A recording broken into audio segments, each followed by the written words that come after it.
Finding Waldo.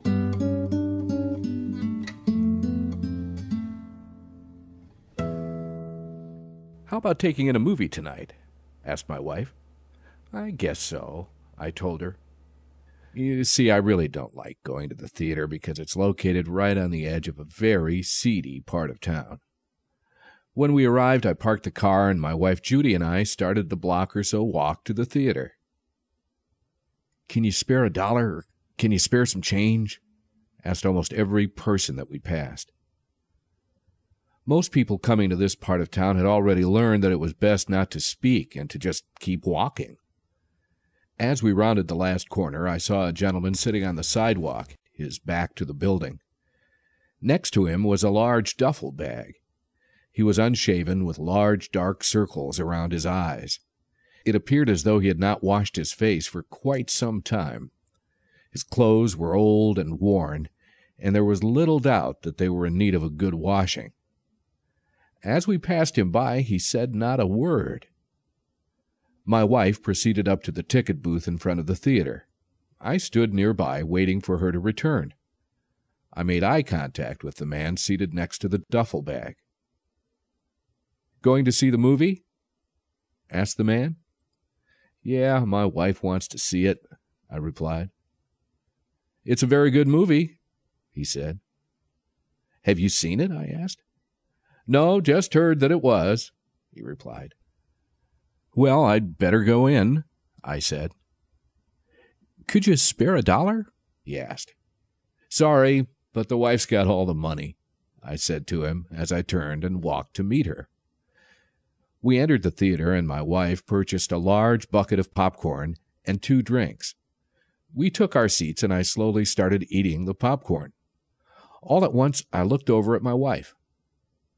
"Can I have $20? I asked her. "$20? For what?" she asked. "I just need $20, hon," I replied. "You're not buying a bunch of juicy fruits and candy junk. I told you that before we came," she said. She reached into her wallet and she took out a $20 bill. I took the money and I walked back to the entrance of the theater where the man was still sitting. I had decided I was not going to give the gentleman any money, but I would invite him in to see the movie and buy him something to eat while he watched the show. He looked up at me as I approached him. "I'll pay for it if you want to come in and see the movie," I said to him. "I can't leave my stuff. Somebody will steal it. Besides, I'm not dressed for the movies," said the man, looking down at his clothing. "I'll tell you what. I'll put your bag in the trunk of my car until after the movie." The man quickly reached over and grabbed his bag and held on to it, as if I were going to take it from him. "It'll be safe," I told him. Slowly, he got up from the ground and picked up his bag. We walked about 1.5 blocks to where my car was parked. I placed the large bag in the trunk, and I locked it. We then walked back to the theater, where I purchased his ticket. "Roger," I said to the man, holding out my hand. "Willie," he said, wiping his hand on his pants before shaking my hand. I purchased a bucket of popcorn and a large drink, which I handed to Willie. I don't recall the name of the movie we saw that day. I do remember it being one of those women-type movies, the kind that makes women cry. Every now and then I would see a tear rolling down Willie's cheek. Each time a tear appeared, he would cough with his hand over his mouth and then turn his head to the side and wipe the tears away with his fingers. After the movie was over, the 3 of us left the theater and headed back toward the car. All Willie could talk about the entire time was that darn movie. My wife and he were talking about the movie as if they were old friends.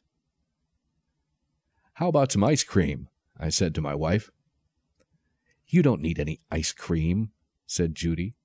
"Just 1 scoop on a cone, please," I begged. The 3 of us walked into the ice cream parlor. "What kind of ice cream do you like, Willie?" I asked him. "Do they have the kind with marshmallows and the nuts in it?" he asked.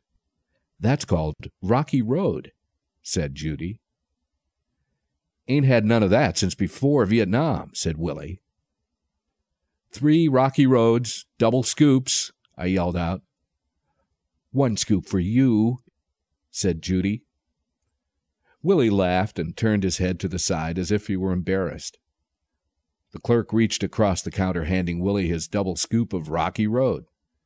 Slowly he licked the ice cream, and then he closed his eyes and just stood there. All at once, the top scoop fell off his cone and splattered on the floor. I couldn't help but laugh. Then Judy started laughing.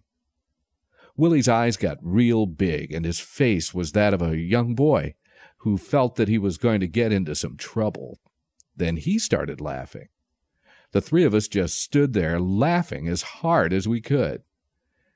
After we ate our cones, we walked to the car. I took Willie's bag out of the trunk. "Where do you live, Willie?" "I got a place over at the Mission on Market Street," he answered. "You take it easy, dude," I told Willie as I shook his hand. Judy and I got in the car, and we headed home. Judy said absolutely nothing about Willie whatsoever. It was as if she'd never even met him. All weekend long I thought about Willie and why he had taken to the streets. I wondered if it might have been his experience in Vietnam that had something to do with him not caring about himself anymore. It bothered me so that on Monday morning I drove back downtown to see if I might find Willie. I did not see him anywhere on the streets. I drove to the Mission on Market Street to see if anyone knew of him. "Willie? Don't have no Willie here," said the man at the counter. "Sort of a short man with dirt rings around his eyes. Sort of looks like a raccoon's eyes. Carries an old green army duffel bag," I explained. "Oh, you mean Waldo Williams. He left out of here on Saturday morning, headed to Kentucky on the Greyhound bus," said the gentleman. "Kentucky?" I said. "Yeah. Old Waldo came in here Friday night acting as though he'd been on a date or something. He took a hot shower for the first time in months. He shaved his face down to the bone and asked Billy to cut his hair.